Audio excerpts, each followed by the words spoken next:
Olá a todos, sejam muito bem-vindos ao quinto episódio do podcast Vozes do CHUC. Assinala-se hoje, dia 31 de março, o Dia Nacional do Doente com AVC. Um dia que tem como objetivo sensibilizar a população para a realidade desta doença em Portugal, sensibilizar também para os principais sintomas do AVC, quais os melhores procedimentos a tomar e também, de certa forma, promover a melhoria das práticas profissionais de saúde, incentivando assim a criação de uma dinâmica que conduza a novas atitudes. Nesta conversa temos connosco hoje o professor Dr. João Sargento Freitas, que nos vai esclarecer as principais dúvidas sobre o acidente vascular cerebral. Professor, muito bom dia. Muito bom dia. Bem-vindo. Bom dia. Professor, começo por lhe perguntar o que é um AVC, quais são os principais sintomas e o que é que o provoca? Renovo o sentimento de bom dia e o cumprimento a todos que nos estão a ouvir e a oportunidade de estar aqui uns minutos a esclarecer esta doença que ainda é a principal causa de morte em Portugal. E realmente, o que é o AVC começaria precisamente por aí. É a doença que é a principal causa de um português vir a falecer. Não é? Portanto, e isso diz logo o peso que tem esta doença. O que é em termos de patológicos de doença é um acidente, ou seja, é uma doença súbita que acontece de repente a um vaso, daí a palavra vascular, no cérebro. Ou seja, de repente acontece alguma coisa a um vaso no cérebro. E isso concorre logo para quais são os seus sintomas. Os sintomas quais são? Representa uma perda de uma função cerebral de repente. Os mais clássicos são a falta de força de um braço, que começa de repente, incapacidade em falar, que começa de um momento para o outro, a assimetria na face, vulgarmente denominada a boca ao lado, e esses sintomas acontecendo, instalando-se de repente, de forma súbita, são muito provavelmente associados a um AVC. O que é que está a acontecer no cérebro? Haverá algum processo de doença que causou que esse vaso ocluísse. Ocluindo, o cérebro deixa de receber sangue e então causa estes sintomas que referi. Professor, e sabemos, lá está, sendo algo inesperado, sabemos que o tempo também é um fator decisivo para o melhor prognóstico do doente que sofra um AVC. Que conselhos pode dar aos nossos ouvintes para que possam agir da melhor forma perante uma situação de AVC, ou possível situação de AVC? Obrigado pela pergunta e sobretudo pela oportunidade. De facto, é muito importante reforçar este ponto. O tempo é crítico. Nós temos hoje em dia, para aqueles que são a maioria dos acidentes vasculares cerebrais, que são os acidentes vasculares cerebrais isquémicos, tratamentos excelentes, com muito boa eficácia, mas a sua eficácia está dependente do tempo. As nossas estratégias, dito de uma maneira simples, são tratamentos que visam desobstruir o vaso que está ocluído. E somos muito bons a conseguir fazer isso, temos taxas de eficácia muito altas. O problema é que, se o doente já chega tarde, com a lesão cerebral já constituída, já não há benefício em tirar de lá o trombo, porque já não vamos a tempo de prevenir a lesão.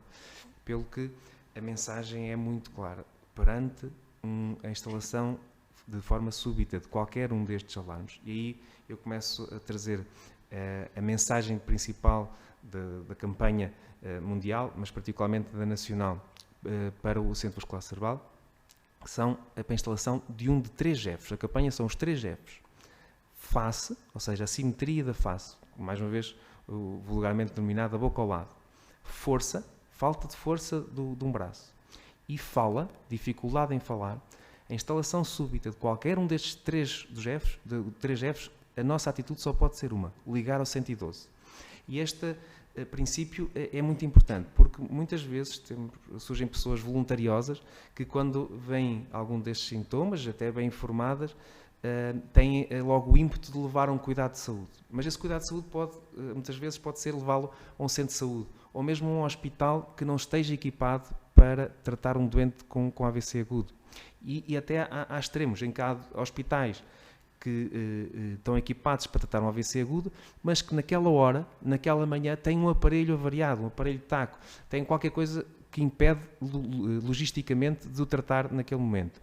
Por isso é que é crítico o 112, porque o 112 sabe tudo isso. O 112 sabe qual é o hospital mais perto onde a pessoa está, que pode administrar o tratamento que o doente precisa. Portanto, E resumindo a minha frase inicial, perante a instalação de qualquer um dos 3 Fs, face, força e fala, a nossa resposta deve ser só uma: ligar 112. E o CODUS está em articulação com o hospital para a orientação emergente destes doentes. Professor, há doenças que podem concorrer para uma maior probabilidade de se ter um AVC? Sem dúvida. Existem várias, cuja lista, porventura, será grande mais para nós expormos neste nosso espaço. No entanto, há algumas que ganham mais peso e que talvez convirá a referir. Sobretudo, interessam-nos aquelas que nós podemos modificar, porque realmente, dizem as estatísticas, que 70% a 80% dos AVCs nós poderíamos preveni-los se nós adotássemos estratégias eficazes de controle dos que são os fatores de risco para o AVC. Aquele que é transversalmente o fator de risco com maior peso é a hipertensão arterial. A tensão arterial tem um peso enorme no risco do AVC e deve ser, e um bom controle tensional vai-nos reduzir muito o risco desse AVC. Existem outros que, de facto, depois que elenco, com pesos variáveis, também de população para população e de indivíduo para indivíduo, como a diabetes. A diabetes tem sempre um peso bastante importante. A dislipidémia, ou seja, o controlo do metabolismo das nossas gorduras, que é um fator de risco importante. Outro muito importante, a fibrilação auricular, é uma doença cardíaca que é um dos principais fatores de risco para a AVC, que tem tratamento específico e orientação específica que tem que ser bem orientadas.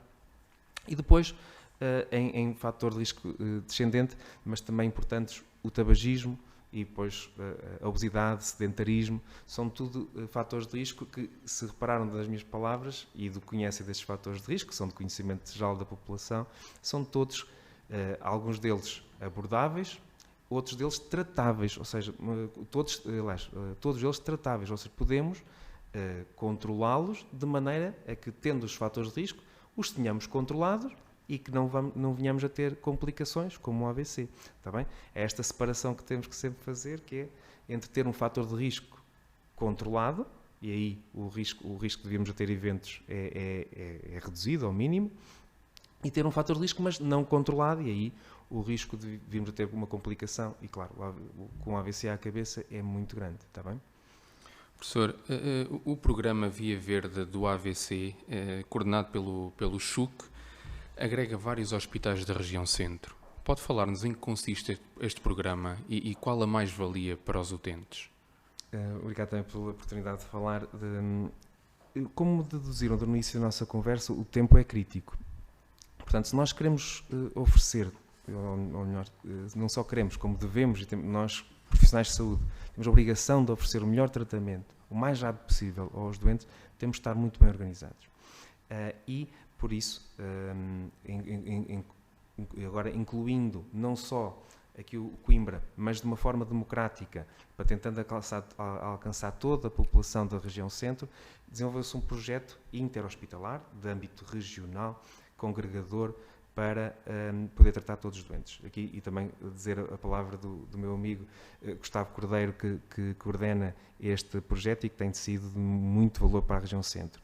Dito de maneira simples, quando um doente tem um AVC em qualquer hospital da região centro, é abordado no hospital mais próximo de onde estiver, seja Leiria, Viseu, Castelo Branco, Covilhã, onde for, qualquer um dos hospitais de referência no seu distrito, e esse hospital contacta-nos diretamente, a unidade AVC de Coimbra, sendo que há uma relação bipartida em que nós podemos ver todos os exames cá e tomar uma decisão conjunta entre nós e os colegas dos outros hospitais sobre a melhor estratégia de tratamento. Muitas vezes são tratamentos que podem ser feitos nos hospitais onde os estudantes são admitidos e nós damos apoio e ajudamos na orientação terapêutica. E, noutros casos, tem mesmo que vir cá a Coimbra fazer tratamento. E assim nós identificamos de forma emergente, logo, mal naquele segundo em que acaba de fazer o exame, temos acesso ao exame e tomamos a decisão desses doentes para transferi-los para Coimbra para fazer um tratamento que aqui toco nesse tratamento especificamente, que ainda não tivemos a oportunidade de falar, que é a trombectomia. É realizado pela neuroradiologia de intervenção, os nossos colegas, que aqui em Coimbra temos o centro de referência mesmo de neuroradiologia de intervenção, coordenado pelo Dr. Egídio Machado, e com esta articulação próxima com os outros hospitais conseguimos identificar de forma muito célere todos os doentes que precisam de vir cá fazer esta trombectomia, que é uma angiografia, dito de outra maneira um cateterismo, em que, usando fios, ou seja, catéteres, conseguimos chegar ao cérebro e tirar o trombo que está a causar o AVC. Conseguimos fazer estes tratamentos já com muita proficiência, porque realmente o volume também que se nos exige destes tratamentos é muito grande. Claro. Em 2021, quantos doentes com AVC já foram tratados pela unidade AVC aqui do CHUC? Ainda revimos há pouco estes dados. Em 2021 passámos os 600 doentes cá internados e o número, com alguma variação, também logística, mas anda sempre sempre à volta entre 600 a 800 anualmente que doentes são tratados na unidade AVC diariamente. Dizer também destes números que, para ter uma ideia, mais de 400 doentes, até quase 500 doentes foram tratados com tratamentos de reperfusão, aqueles que acabei de referir, como a trombectomia. Portanto, realmente são números muito elevados, ímpares a nível nacional e mesmo europeus, e que só possíveis porque realmente, primeiro, também temos aqui uma equipa excelente, perdoem-me a falta de humildade, eu aqui em representação da equipa, mas realmente a equipa médica, de enfermeiros, assistentes operacionais, assistentes sociais, são todos, equipa de reabilitação, equipa de neuroradiologia de intervenção, estamos todos juntos nesta causa, e acreditem mesmo que realmente é muito necessário esse espírito de missão, e de facto permite-nos atingir estes números, que são números que valem o que valem, mas todos estes números, cada um deles representa uma pessoa. Uma pessoa com AVC, e que, mesmo a nossa revisão de casuística do impacto que tivemos, teve um impacto dramático nos nossos doentes. Conseguimos salvar um número impressionante de doentes que não só sobreviver, mas ficar bem. Claro, não há nenhum tratamento mágico, e continuamos a ter alguns doentes que mesmo temos que são casos muito complexos e que não conseguimos salvar, mas no entanto a nossa vasta maioria dos doentes são não só doentes que sobrevivem, como ficam bem, voltam a trabalhar, voltam para a sua família de forma independente. Portanto, e posso dizer mesmo isso, a maioria dos nossos doentes fica independente depois de um AVC, mesmo com estes com oclusão de grande vaso. Portanto, são dados que nos orgulham, mas que isto é um esforço contínuo de todas estas pessoas que estão aqui envolvidas para continuar a ter estes números que, mais uma vez, eu não quero também usar a frieza do número, cada número é uma pessoa, de facto. Claro, é um AVC, são doenças dramáticas. E uma possível vida podem salvar, não é? Vida e estado funcional, porque Sim, claro. algo que também gostava de frisar é que realmente quando abordamos um AVC, o nosso raciocínio não é simplesmente sobreviver, realmente dar uma pessoa condição para estar funcional, qualidade de vida. E ter qualidade de vida. Claro, claro. Sabemos que a unidade de AVC do CHUC tem alguns projetos de investigação em curso. Pode falar-nos um pouco mais em pormenor sobre esses projetos? Obrigado também por essa oportunidade de discutir este tema. A unidade de AVC, desde a sua criação, teve sempre em mente a sua devoção na investigação. Separaria aqui porventura até três áreas de investigação. Desde logo, a investigação da indústria farmacêutica, com novos ensaios clínicos. De facto, temos estado sempre ativos na implementação da maioria, ou se não, a totalidade dos novos tratamentos que existem para o AVC. Estamos sempre em todos os ensaios clínicos que visam essa aprovação. Depois também estudos clínicos observacionais em que vamos estudando e aprendendo com os nossos doentes e com as nossas abordagens, mas também aqui, não apenas aí. Nós, de facto, aqui na unidade AVC temos procurado fomentar muito os estudos translacionais, ou seja, estudos geradores de conhecimento, geradores de ciência. Aqui temos parceiros aqui na região centro, muito próximos, também parceiros internacionais. Dentro da região centro, os parceiros da Universidade de Coimbra, e particularmente do CNC, do ICNAS. A nível internacional, alguns parceiros mais clássicos têm sido realmente o Hospital de Valdebron, o Queen Mary em Londres, o Hospital Karolinska. São centros que nos têm permitido criar projetos esses para identificar novos alvos terapêuticos, novos tratamentos para tratar o AVC. Desses destacaria talvez 2, 3 projetos. Um deles que visa terapias celulares. Nós estamos já em fase final de aprovação para iniciar um ensaio clínico com um novo tratamento com células terminais para recuperar o AVC. Vamos começar a ter inclusões e depois resultados a curto prazo. Também um estudo em que visa identificar um novo alvo terapêutico para chegar ao cérebro, que como terão a noção, não é fácil os nossos tratamentos que nós damos pelo sangue chegarem ao cérebro. Nós estamos a desenvolver tratamento junto com elementos académicos da área química, com base em nanopartículas que permitam chegar ao cérebro para entregar tratamento. E também, por fim, um estudo aqui mais holístico da abordagem do AVC, integrando o doente, porque este agora um problema também é ter alcance para o doente, que é o estudo Harmonics, que procura integrar toda a gestão do processo do doente dentro e fora do hospital, já quando o doente tem alta, para o doente não se perder, como frequentemente acontece. Portanto, seriam assim estas áreas de investigação e que manteremos como uma área muito ativa da unidade AVC, paralelamente, claro, àquele que é o nosso principal desígnio, que é o clínica, não é? Portanto, tratar os doentes, mas de facto, não obstante esse grande desígnio que é a clínica e tratar os doentes, pretendemos ter sempre esta grande força na investigação, até porque, realmente, como saberá, quanto mais proficientes formos nesta investigação, também melhor vamos estar a tratar os nossos doentes. Na e parte são clínica. Dois processos que seguem em paralelo. Claro que sim. Para terminarmos, existe mais alguma informação que queira partilhar connosco e com quem nos ouve e que sirva de algum modo como alerta para a população? Eu, se calhar, é uma pergunta difícil, mas eu não diria uma informação nova, mas fazia um ênfase numa frase que nós dissemos há pouco. Atenção aos sinais de alerta para o AVC. Os 3 Fs. Face ao lado, dificuldade em falar e falta de força no braço. A instalação súbita de qualquer um desses 3 Fs, só há uma atitude: ligar ao 112.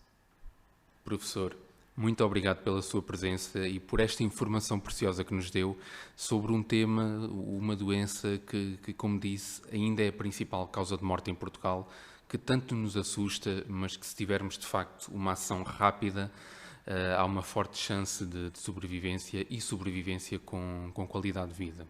Muito obrigado. Muito obrigado também pela oportunidade e pelo convite. Muito obrigado. Muito obrigado. Muito obrigado também a quem esteve desse lado a ouvir-nos.